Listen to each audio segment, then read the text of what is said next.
"You don't belong here," the slap echoed across the packed auditorium like a gunshot through sacred silence. Tommy Williams stumbled backward from the microphone stand, his weathered hand still reaching toward the instrument that had been snatched away from him with violent force.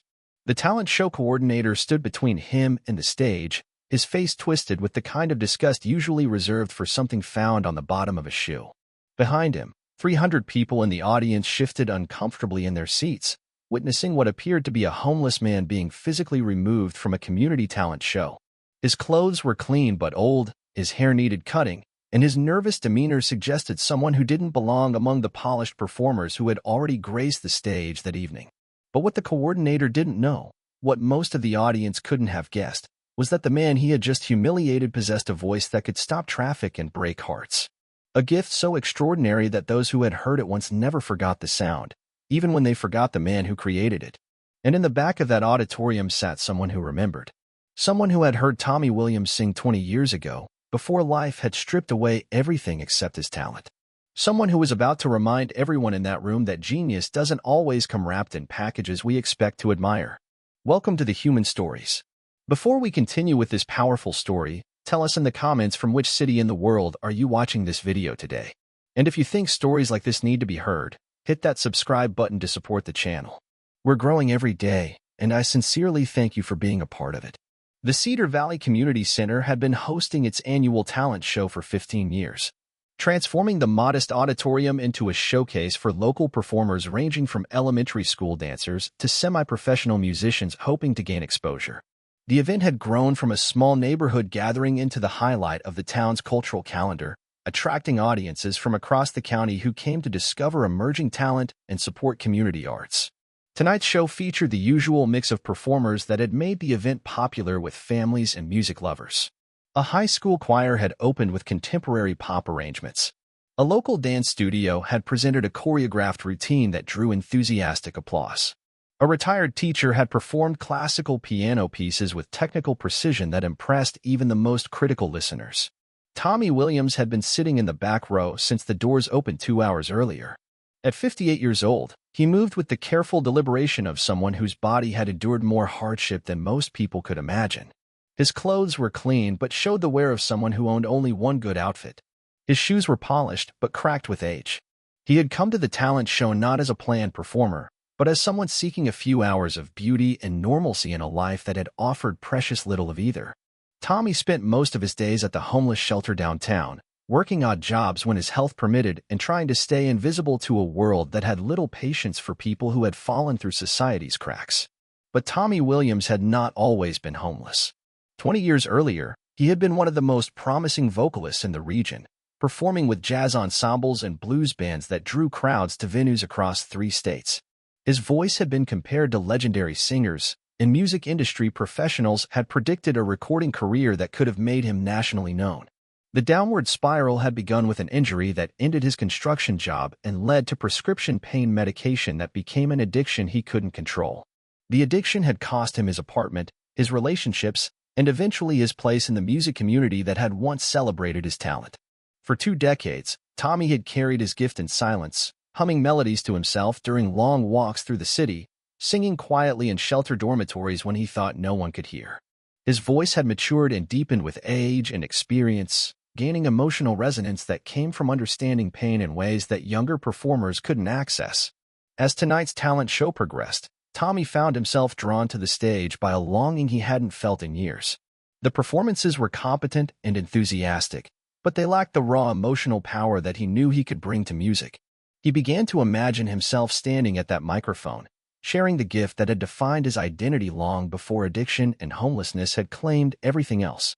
During the intermission, Tommy made a decision that surprised even himself. He approached the registration table where volunteers were checking names against the list of scheduled performers.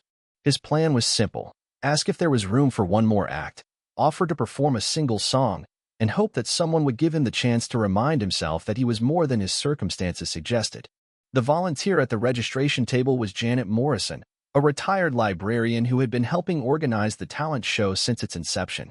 She looked up at Tommy with the polite but cautious expression that people often used when approached by individuals whose appearance suggested they might be asking for money or assistance. "Excuse me, ma'am," Tommy said, his voice carrying the courtesy of someone who had learned not to take other people's time for granted. "I was wondering if there might be space for one more performer tonight. I'd like to sing a song if that's possible." Janet glanced at her clipboard, then looked back at Tommy with an expression that suggested she was trying to determine whether he was serious or potentially disruptive. The talent show had strict policies about advance registration, background checks, and rehearsal requirements that were designed to ensure the quality and safety of the performances. "Sir, all of our performers registered weeks ago and went through an audition process. We can't add new acts on the night of the show. There are liability issues and scheduling constraints that make last-minute additions impossible." Tommy nodded, understanding her position but feeling disappointed by the response. He had known it was unlikely that he would be permitted to perform, but the desire to share his music had been strong enough to overcome his usual reluctance to draw attention to himself. "I understand, ma'am. I just thought it might be worth asking. Thank you for your time." As Tommy turned to return to his seat, someone else approached the registration table with questions about the evening schedule. The interruption caught the attention of Brad Stevens, the talent show coordinator who served as master of ceremonies and stage manager for the event. Stevens was a local businessman who had volunteered to organize the talent show as a way of enhancing his community profile and supporting his daughter's interest in performing arts. He took his role seriously and prided himself on maintaining professional standards that had elevated the event's reputation over the years. Stevens had noticed Tommy sitting alone in the back row during the first half of the show, and something about the man's appearance had triggered his concern about security and appropriateness. When he saw Tommy approaching the registration table, Stevens immediately assumed he was dealing with someone who might disrupt the evening's carefully planned program. "What's the problem here?" Stevens asked, approaching Tommy with the authoritative tone of someone accustomed to handling difficult situations quickly and decisively. Janet explained Tommy's request to perform, emphasizing that she had already informed him about the registration requirements and the impossibility of adding new acts to the schedule. Stevens looked at Tommy with undisguised irritation and something approaching disgust. "Sir, this is a family event featuring registered performers who have prepared for months. We can't have random people from the street disrupting our program." The dismissal stung more than Tommy had expected. He had encountered similar reactions countless times over the past 20 years, but tonight had felt different. Being surrounded by music and performers had awakened something in him that he had tried to keep dormant, and the rejection felt like another door closing on the part of himself that had once brought joy to others. "I'm sorry for bothering you," Tommy replied quietly. "I'll just go back to my seat and enjoy the rest of the show." But instead of returning to his seat, Tommy found himself drawn toward the stage area where performers were preparing for the second half of the program. The microphone stood at center stage, gleaming under the spotlights, representing everything he had lost and everything he still longed to reclaim. Tommy's movement toward the stage caught Stevens' attention immediately. The coordinator had been monitoring the situation and was prepared to remove what he perceived as a potential disruption before it could affect the evening's program. As Tommy reached for the microphone, perhaps hoping to simply touch the instrument that had once been central to his identity, Stevens acted with swift and decisive force. The slap came without warning, striking Tommy's hand away from the microphone with enough force to send him stumbling backward. The sound echoed across the auditorium, immediately capturing the attention of everyone in the venue. "You don't belong here," Stevens declared loudly enough for the entire audience to hear. "This is for real performers, not people looking for handouts or attention." The public humiliation was complete. Tommy stood at the edge of the stage, his hand stinging from the blow, his dignity shattered in front of 300 strangers who were now staring at him with expressions ranging from pity to embarrassment to confusion. But in the back of the auditorium, someone recognized both the man being humiliated and the injustice being committed. Margaret Chen had been sitting quietly in the last row, enjoying the evening's performances while remembering her own days as a music teacher in the local school district. Margaret had known Tommy Williams 20 years earlier, when he had been a featured performer at the annual jazz festival that she helped organize as part of her school's music education program. She remembered his voice as one of the most extraordinary she had ever heard, capable of conveying emotion that moved audiences to tears and transported them to places they had never imagined music could reach. She had watched Tommy's career with interest and concern, celebrating his successes and worrying about the personal struggles that seemed to accompany his artistic gifts. When he disappeared from the local music scene, she had wondered what had happened to the young man whose voice had been compared to the greatest singers of his generation. Now Margaret watched as that same man was being publicly humiliated for simply wanting to share his gift with an audience that had no idea what they were missing. She felt a surge of anger at the injustice and a determination to restore dignity to someone who deserved better treatment. Margaret stood up from her seat and walked toward the stage with the purposeful stride of someone who had spent decades commanding respect in classrooms and auditoriums. Her movement caught the attention of audience members who recognized her as a respected figure in the community's educational and cultural circles. "Excuse me," she called out as she approached the stage area where Stevens was still lecturing Tommy about appropriate behavior and venue policies. "I need to interrupt this situation." Stevens turned toward Margaret with an expression that suggested he was prepared to handle another disruption, but his demeanor changed when he recognized her as someone whose opinion carried weight in community affairs. "Mrs. Chen, I apologize for the disturbance. I was just removing someone who was trying to disrupt our program." Margaret looked at Tommy, seeing past his current circumstances to the gifted performer she remembered from 2 decades earlier. She saw the pain in his eyes, the dignity he was struggling to maintain despite the public humiliation, and the musical soul that had never died despite everything life had thrown at him. "Mr. Stevens," she said with the authority of someone who had spent her career advocating for students and artists who were often misunderstood, "this man is Tommy Williams. 20 years ago, he was one of the finest vocalists this region has ever produced. If he wants to sing tonight, you should consider yourself fortunate to have him here." The declaration rippled through the audience like a stone thrown into still water. People began whispering among themselves, trying to remember if they had heard the name Tommy Williams before, wondering if they were witnessing something more significant than they had initially realized. Stevens looked confused and defensive, uncertain how to respond to Margaret's intervention and the suggestion that he had just assaulted someone of artistic significance. "Mrs. Chen, I appreciate your perspective, but we have policies about who can perform at our events. This gentleman doesn't appear to be prepared for a professional presentation." Margaret stepped closer to the microphone, her voice carrying across the auditorium with the clarity of someone accustomed to addressing large groups. "Ladies and gentlemen," she announced to the entire audience, 20 years ago, I had the privilege of hearing Tommy Williams perform at our district's jazz festival. His voice was extraordinary then, and I suspect it has only grown more powerful with experience. She turned back to Stevens with an expression that suggested he was about to receive an education in what community arts programs were really supposed to accomplish. "Mr. Stevens, if this talent show is about celebrating musical gifts and supporting performers, then Tommy Williams belongs on this stage more than anyone else here tonight." The audience was now fully engaged in the drama unfolding before them. Some people were taking out their phones to record what appeared to be an extraordinary confrontation between the event coordinator and a respected community figure over the right of a homeless man to perform. Stevens found himself facing a decision that would define not only the rest of the evening, but his reputation in a community that was watching him handle a situation involving someone Margaret Chen was describing as a gifted artist. Tommy stood quietly between them, overwhelmed by Margaret's advocacy but uncertain whether he was prepared to perform after 20 years away from the stage. His voice was intact, perhaps even stronger than it had been in his youth, but his confidence had been shattered by decades of rejection and marginalization. Margaret sensed his hesitation and approached him with the gentle encouragement of someone who understood the courage required to share artistic gifts with audiences who might not appreciate their value. "Tommy," she said quietly enough that only he could hear, "your voice was a gift 20 years ago, and it's still a gift today. These people need to hear what you can do." She gestured toward the microphone that Stevens had protected so aggressively just moments earlier. "Would you be willing to sing for us tonight? Would you be willing to remind everyone here why music matters?" Tommy looked out at the audience of 300 people who were waiting to see what would happen next. He thought about the years of silence, the nights when he had hummed melodies to himself in shelters and wondered if anyone would ever hear his music again. He thought about Margaret, who had remembered his voice after 20 years and had been willing to stand up for his right to be heard. He thought about the gift that had defined his identity long before addiction and homelessness had claimed everything else he had valued.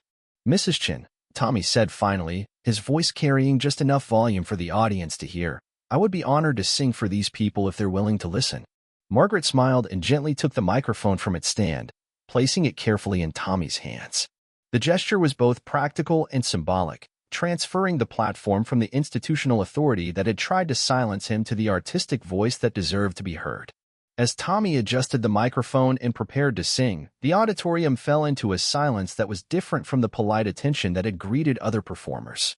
This was the anticipatory quiet that occurs when audiences sense they are about to witness something extraordinary.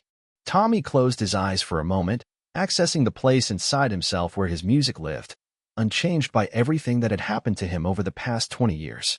When he opened his eyes and began to sing, his voice filled the auditorium with a richness and emotional depth that transformed the entire atmosphere of the venue. He chose a song that had been part of his repertoire during his performing days, but his interpretation now carried the weight of experience and loss that made every note resonate with truth and authenticity. His voice had aged like fine whiskey, gaining complexity and power that comes only from surviving hardship while maintaining hope.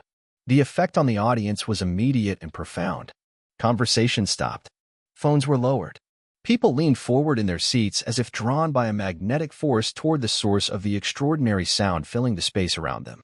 Tommy's voice soared through the auditorium, reaching notes that seemed impossible for someone who had been living on the streets for years. But more than technical skill, his performance conveyed emotional honesty that made every person in the audience feel as if he was singing directly to them about experiences they had never shared but suddenly understood. As the song built toward its climax, Tommy's voice demonstrated the full range of his abilities, from whisper-soft vulnerability to powerful declarations that seemed to shake the building's foundation. The years of silence had not diminished his gift. They had refined it into something even more extraordinary than what Margaret remembered from 2 decades earlier. When the final note faded into silence, the auditorium remained quiet for several seconds as people processed what they had just experienced. Then the applause began, not the polite appreciation that had greeted other performers, but the thunderous response reserved for artists who have just changed everyone's understanding of what music can accomplish. People stood without being prompted, their ovation continuing for several minutes as Tommy stood at the microphone. Overwhelmed by the response and the realization that his gift had not only survived his years of hardship but had been transformed into something even more powerful. But the most extraordinary moment came when the applause finally died down and individual voices could be heard calling out from the audience. "Sing another one," someone shouted from the middle section. "Please don't stop," called another voice from near the front. "One more song." The request came from multiple parts of the auditorium simultaneously, as if the entire audience had reached the same conclusion about what they needed to hear.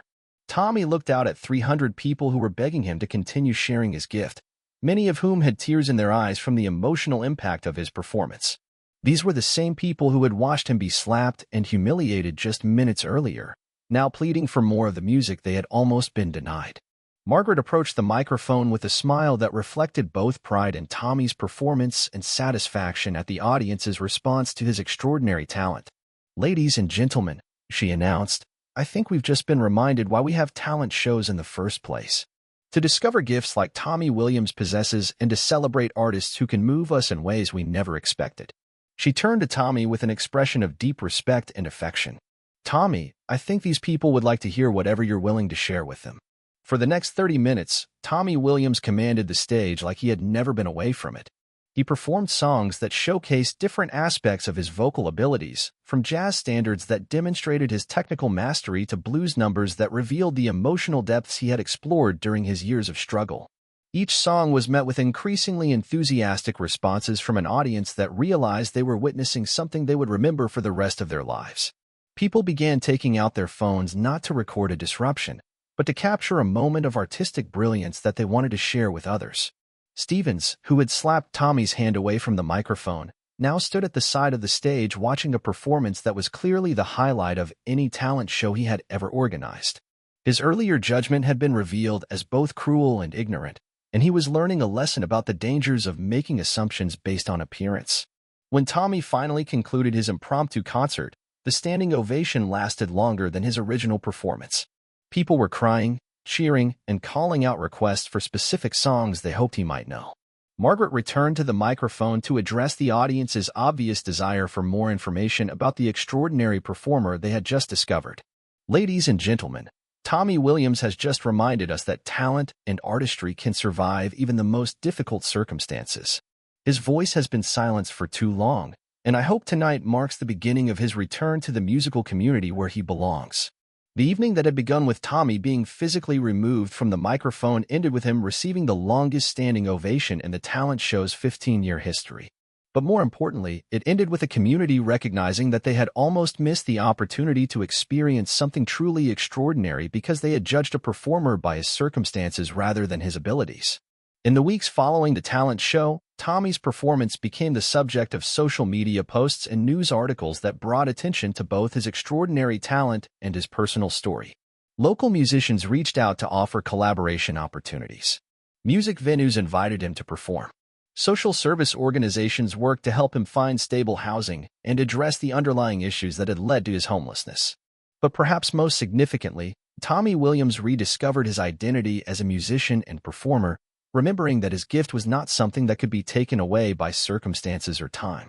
His voice, refined by experience and deepened by hardship, had become even more powerful than it had been during his earlier career. The man who had been slapped for simply touching a microphone became living proof that extraordinary talent can survive extraordinary hardship, and that communities are enriched when they create space for voices that might otherwise remain silent.